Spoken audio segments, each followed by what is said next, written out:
Welcome to All About Agatha, the podcast dedicated to reading and ranking every single mystery novel written by the Queen of Crime, Dame Agatha Christie.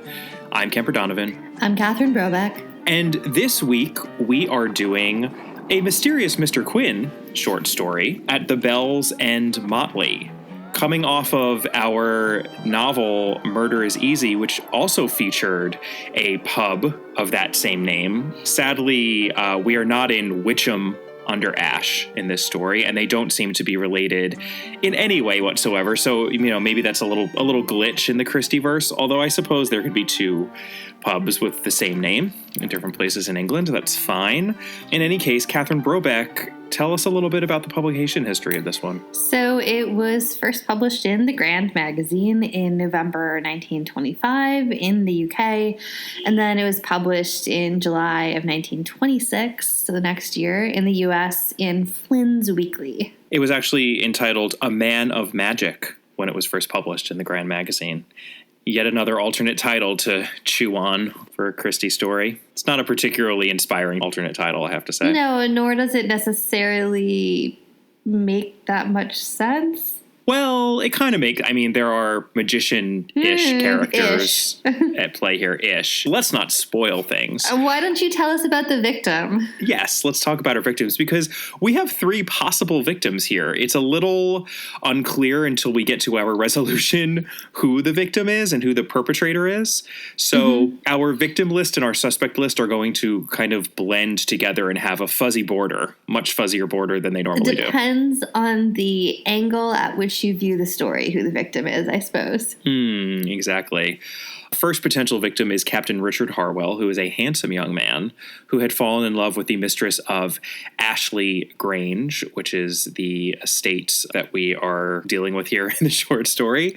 Captain Richard Harwell disappeared the morning after he returned from his honeymoon with said mistress. Right, and said mistress is, I suppose in that sense, another victim, and that would be the new Mrs. Harwell, nay Miss Eleanor Lecouteux, a rich French-Canadian orphan, and she'd bought Ashley Grange and moved in with her fabulous collection of priceless French antiques. And then she fell madly in love with Captain Harwell. And then, of course, her new husband disappears on her. Poor Mrs. Harwell, named Miss Eleanor Lecouteux. Right. And third potential victim is Stephen Grant, who is a young employee of Captain Harwell's who had been in an argument with the captain shortly before that captain disappeared. And Stephen Grant had been dismissed, which is why there is now a cloud of suspicion hanging over him. Some people think that he did it, and if he did do it, he'd be a perpetrator. If he didn't do it, then he's another victim. The innocent need their name cleared. Agatha Christie cares very deeply about this. Right, even in a story without Papa Poirot. Exactly. Let's talk about our suspects, Catherine. Back right there to Stephen Grant, because... Fuzzy border. Yeah, fuzzy border. He had just been in a huge dispute with Captain Harwell. So, if he still held a grudge, who better to potentially off the gentleman? And then, likewise, Mrs. Harwell, nay Miss Lecouteux, she could have offed her new husband. Maybe that's why he disappeared. Perhaps. And then, hey, we have Captain Harwell himself. And, I suppose it's entirely possible he had a really, really garbage honeymoon. It could have just been a trash fire. And, maybe he got back to Ashley Grange and decided to go to the store to buy cigarettes, as it were. And that's that. That's that. We don't know. We don't know. Next up on our suspect list, Mrs. Matthias, who is the cook at Ashley Grange. And she would have been one of the last people to see Captain Harwell before he disappeared. And then we have Mr. John Matthias, who's the elderly gardener at Ashley Grange. And he was the last person to see Captain Harwell. All right, let's talk about the world as it appears to be, because this is a Harley Quinn story, which means that we open with our old friend, emphasis on old, Mr. Satterthwaite. And Mr. Satterthwaite is none too pleased, because he is on his he's on his way to spend some quality time at Marswick Manor with some members of the Glitterati, I presume. That's how he rolls. That's how he rolls. And his car keeps breaking down, unfortunately, due to some shoddy tires and some bumpy roads. It is 1925, so cars are not that good yet, I would imagine. So this probably happens more than it would in years to come. They keep popping the tires. Have you ever seen the tires on those old cars? Yes, they're terrible. They're very thin. Mm-hmm, they're like bicycle tires. Yeah, absolutely. Yeah. These are not your Goodyear rough, leathery tires. So they've broken down in what Mr. Satterthwaite describes as, this is what Christie writes, "What is this place anyway? Being a little gentleman considerate of the feelings of others, he substituted the word place for God-forsaken hole, which had first risen to his lips, and he is told that they have broken down in Kirtlington Mallet."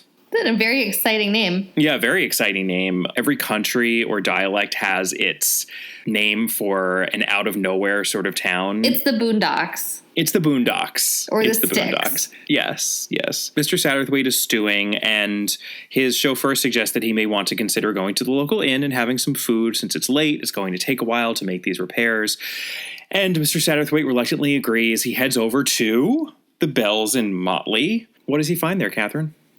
Well, he finds first that Mr. William Jones, the landlord of the inn, offers him a sizable stake, and that's appealing. So he finds that. But Mr. Jones also tells him that the only other guest at the inn is a Mr. Quin. And for unclear reasons, that's exactly Satterthwaite's reaction, because clearly it must mean his Mr. Harley Quinn and not another Mr. Quin, which just seems odd. If I went into a country inn in the middle of nowhere and somebody said the only other guest is Mr. Donovan, I don't think I would immediately jump to it being you, Kemper. But then I am not as mysterious as you Quin. Give yourself not enough credit. I don't have the predilection for popping up in the darndest of places like our dear Mr. Quin. That is true. But, Satterthwaite's right. It is Mr. Harley Quinn, and he immediately heads over to the other room to see his friend. So they're sitting there, and as a storm picks up outside, Jones tells them that on a night much like this, he is reminded of the night when the Harwells returned from their honeymoon. Some night, huh? On this very night, 10 years ago, along this same stretch of road, in a dense fog, just like this. And suddenly, Satterthwaite then remembers how he knows the tiny village of Kirtlington Mallet. I saw the worst accident I ever seen. He then proceeds to narrate the details of this to Mr. Quin, even though it is very quickly apparent that Mr. Quin also knows this story, because Mr. Quin suggests that perhaps the two of them can solve this mystery merely by sitting there.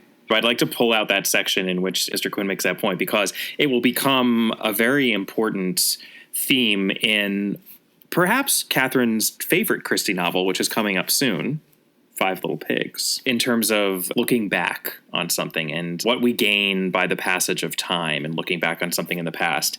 This is what Christie writes. "That is a curious idea of yours," said Mr. Satterthwaite slowly, "that one sees things better afterwards than at the time."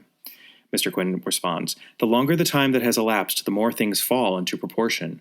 One sees them in their true relationship to one another." And then Mr. Satterthwaite goes on to relate the facts. I'm not sure I agree with that. I think often the passage of time muddies things because memory is a tricky, fickle beast, but that's the theory. And Christie, she was at least fascinated by the theory if she didn't subscribe to it 100% I think time. that the argument to be made, and it's sort of the point that Mr. Quin is making, is that you can't say the passage of time as in like 2 years. You have to say the passage of time as in a significant amount of time, because emotions might not be so high. You might not see things exactly as they were then.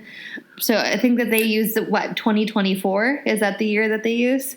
Yeah, well, and we even saw it in The Coming of Mr. Quin, the first story, when it's about a decade, right? Mm-hmm. It's a long time. But yes, in this, I was very, very tickled by the fact that they imagined themselves looking back on the events of this mystery as if they were living in the year 2024. Yep. Which obviously at the time much closer to us right now than it was to them. Or 2025, actually, since this was in 1925, right? Which makes sense.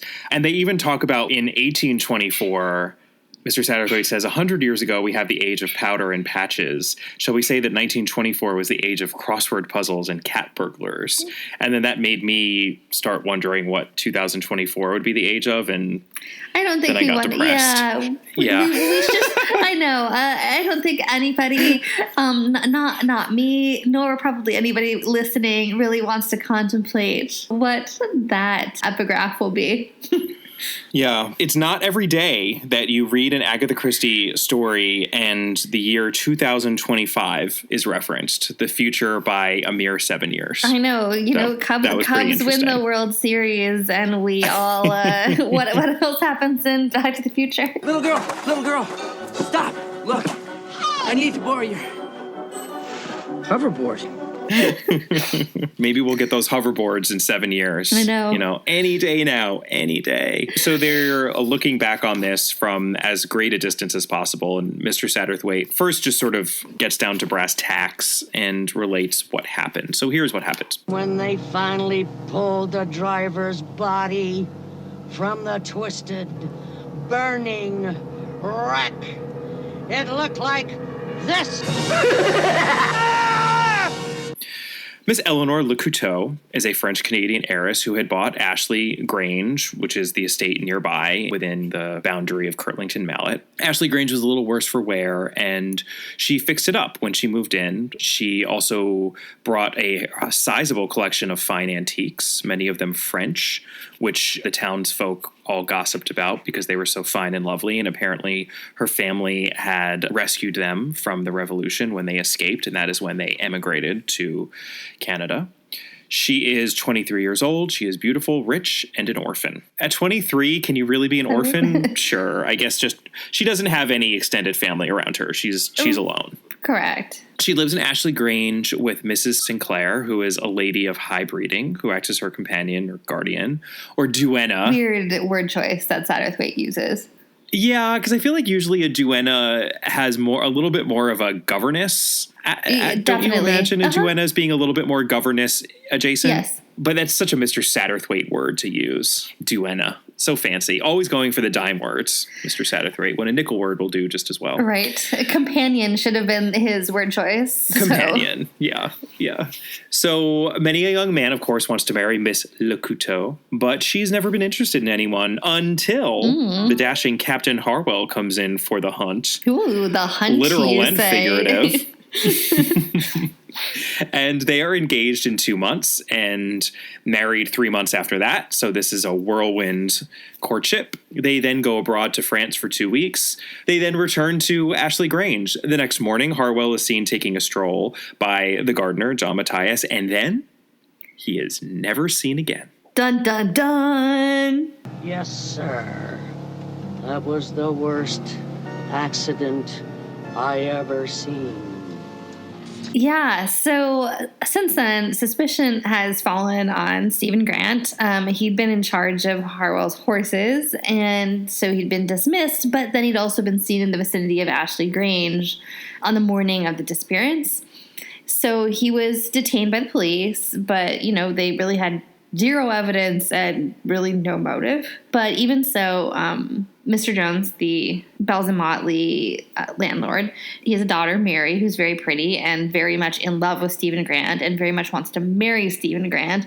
But Grant has been living under this huge cloud of suspicion ever since, making his life miserable and preventing them from getting married. Also, potentially suspicious, Matthias and his wife, since they're there, and they could have had something to do with it, but they were questioned repeatedly and they backed each other up. But still, Matthias wasn't comfortable enough after that he and his wife moved to Essex. So they are nowhere to be seen. Right. Gone. Just gone. Everyone's gone. Correct. Yep. Another possibility here, right, is that if Harwell wasn't murdered, he could have just left. One of the things that is possible, right, is that he had wanted something out of the marriage, but he didn't want to be actually married. But Eleanor had these fancy London solicitors, and they'd apparently looked into his background in case he was a gold digger. And so part of the, I guess, almost like a prenup was that Eleanor had essentially offered him a chunk of money to have as his own. Mm-hmm. But he turned all of it down, claiming personal wealth and that he had no need for hers. So, it does not seem at all like he was a gold digger. At the same time, it's speculated that perhaps he could have left and then held the fact that he's missing and she doesn't have any way to marry again, that could have been held over her head for some other reason, right? Mm-hmm. So, there are possibilities, but it doesn't seem to make sense, right? It doesn't seem like he would just vanish. The disappearance really doesn't make sense. So after this happens, Eleanor can't stay at the house any longer. So she sells it and all of its priceless belongings for £60,000 to an American millionaire. I did say American, so he's got to have a ridiculous name. And his name is Mr. Cyrus G. Bradburn. There we go. I like it. And I'm into it. Then she left. Mr. Cyrus G. Bradburn, American millionaire. That could be a good story. I think he might be Daddy Warbucks' friend. I don't need sunshine now to turn my skies to blue. I don't need anything but you. Oh, perfect. Even better. Yeah, so now Mr. Bradburn has the house and all of the antiques, and Eleanor has presumably fled back to the continent. They come to a little bit of an impasse, which is when they start talking about really looking at this from the far, far future. And I do appreciate there's this little back and forth, which is so typical of the Mr. Quin stories. Every Mr. Quin story has to have two elements, both of which I wince at a little bit, but also cherish. One is comparing Mr. Quin to Harlequin. Actually, we don't really have that moment here, although it is mentioned that the name of the inn is peculiarly appropriate to Mr. Quin, since it is called the Bells and Motley. Yeah. Motley colors, and then bells like a jester would wear, or like Harlequin might wear, perhaps. So we have that. So check on that one. Oh. And then we have to have Mr. Satterthwaite sort of being bitter about life having passed him by and just being an observer and wanting more out of life. There's this melancholic tone to these stories that is quite unusual. And here we have Mr. Satterthwaite when he's frustrated and he can't find his way out of this mystery. And Mr. Quin says, "You have seen much of life, more than most people. Life has passed me by," said Mr. Satterthwaite bitterly, "but in so doing has sharpened your vision. Where others are blind, you can see." "It is true," said Mr. Satterthwaite. "I am a great observer." He plumed himself complacently. The moment of bitterness was past. So weird. It's so weird. All of these stories have it. We'll be tracking that element within the Mr. Quin story. So stay tuned, listeners, because there's more to come. So after he gets his boost, though, this is where we get that quote before about the, shall we say 1924 was the age of crossword puzzles and cat burglars. Mm-hmm. And from there, Mr. Satterthwaite basically, it really would seem like rambling were it not a short story and were we not almost to the very end of it. So what seems like rambling isn't. Satterthwaite starts talking about whether or not crossword puzzles are actually international. But he does note that cat burglars are, because he tells a long-winded story about a series of chateau burglaries in France that were ultimately chalked up to the Clondinis, a mother, daughter, and son acrobat troupe who had recently vanished from performing themselves. Of course. The story is really going well up until this point. I have to say, it's intriguing. What is the mystery? And then Mr. Satterthwaite rolls into this, and my eyes... And is that where it lost you, Catherine? Might lost me there. That might have been where my eyes started rolling. Yeah, perhaps. I think it's time to talk about the world as it actually is. So that seemingly unnecessary story about the Clondinis and conjuring tricks turns out not to have been unnecessary at all. It's in fact vital to solving this mystery. For Mr. Satterthwaite has an epiphany. Of course he does. What if they were looking at the sleight of hand in the wrong way? What if Harwell hadn't disappeared, but everything else in the story was the same? As in, Miss Eleanor sells Ashley Grange and all of her belongings for no reason. Right. Because the disappearance hadn't happened. I mean, at that point, the focus would have been on this rich young woman selling a house full of priceless French antiquities. Again, for no reason. Misdirection. It's misdirection. Christie does this very well in novels, and it's almost like Mr. Satterthwaite is calling out his creator here. The disappearance is the misdirect so that people don't focus on how weird it is that she fixed up this house and then just up and sold it and disappeared herself. Right, full of priceless French antiquities that her family had supposedly smuggled out of France during the French Revolution. Catherine, solve this mystery for us. Well, I was going to say unsurprisingly, but perhaps surprisingly, the Clondinis struck again. Those derned Clondinis. Circus people, I guess. Eleanor, who's, guess what? The Clondini daughter, bought the... What? Miss Le Couteau? Miss Le Couteau does not seem to be... her real name, her name is something Clondini. She bought this crumbling manor house probably for a massive bargain because it had been abandoned. And then she moves in all of their stolen goods from all of these chateau robberies across France for the last few years. And then she arranges for her brother, Clondini, who, guess what, poses as Harwell, to show up so they could fall in love and marry, and then he could tragically disappear. That's not creepy. Not at all creepy. Tell us about the third member of this act, Kemper. Well, we know that there was a mother, Mama Clondini, and she posed as Mrs. Matthias. But wait, you say, how is that possible? Because there was a Mr. Matthias. Well, that was also Brother Clondini / Harwell. Given the fact that they were all living / working on the estate together. I mean, you know, it's not also weird that he posed as both his sister's husband and his mother's husband. Yeah, he's got some range, let's say. He's got some range in the pretending to be family members, significant others game. Well, and also can be strikingly young and handsome and also have arthritis and be hunched over and, you know, prematurely old. Right. But yeah, I mean, it was the easiest thing in the world to do because they're all alone on this estate. So it's not like anyone was there to comment on the fact that, when Captain Harwell leaves a room, Mr. Matthias seems to enter it right afterward, but they never appear together. You know, that old Michael Janet Jackson rumor. Me and Janet really are two different people.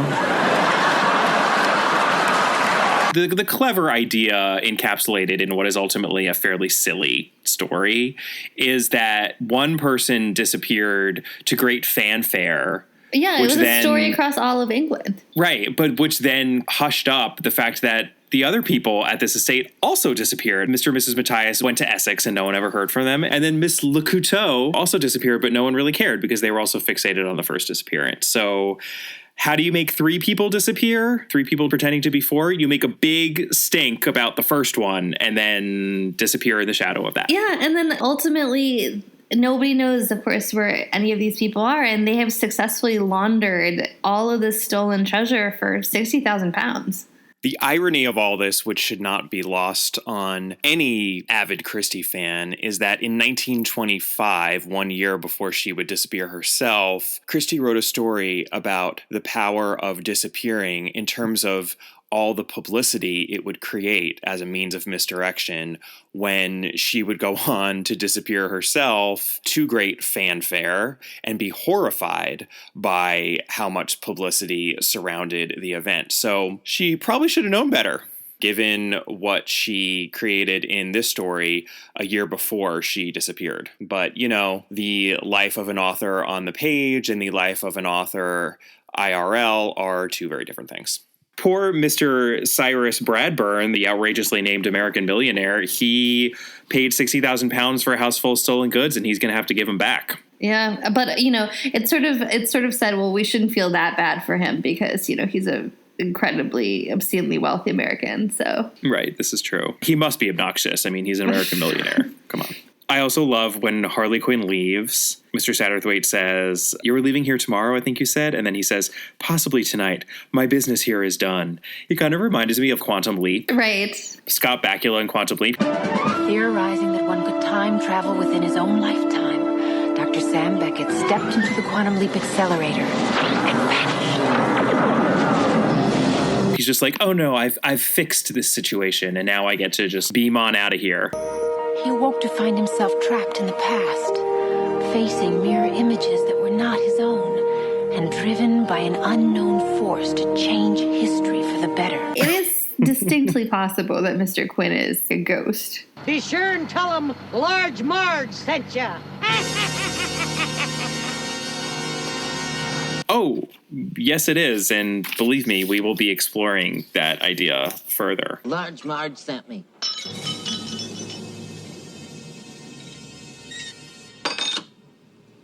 Did you say Large Marge?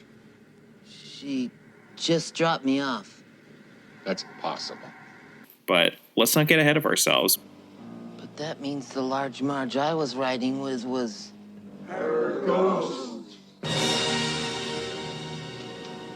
We have many, many, many more Mr. Quin stories to come, Catherine. As I look forward to 2024, I will keep that in mind. All right, well, I think that is At the Bells and Motley, unless you have anything further you would like to add. Well, I Catherine. would like to add that Mr. Satterthwaite's car does get fixed. Oh, this is true. His car does get fixed. He's not stuck in Kirtlington Mallet forever. No, he's not. He, too, gets to disappear from Kirtlington Mallet. He's also, by the way, when he's back in his luxurious limo, he sees Mary, the innkeeper's daughter, right, who is in love with poor Stephen Grant, and knows, even though she doesn't know it yet, that all of her problems are going to disappear because the innocent Stephen Grant will have that cloud of suspicion that is hanging over him just cleared right on up. And she will get to head on to the altar. Yes, she will. Because the innocent will live to see another day and be productive citizens. Mr. Satterthwaite matchmaking in his spare time now. Are any of these detectives not matchmakers? I mean, you know what's interesting? All of Christie's male detectives are bigger matchmakers than the female ones.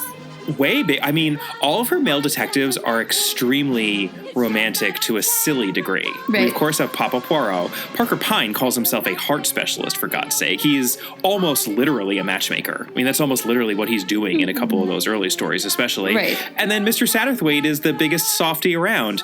Tommy and Tuppence don't have much time for it. And Miss Marple, please.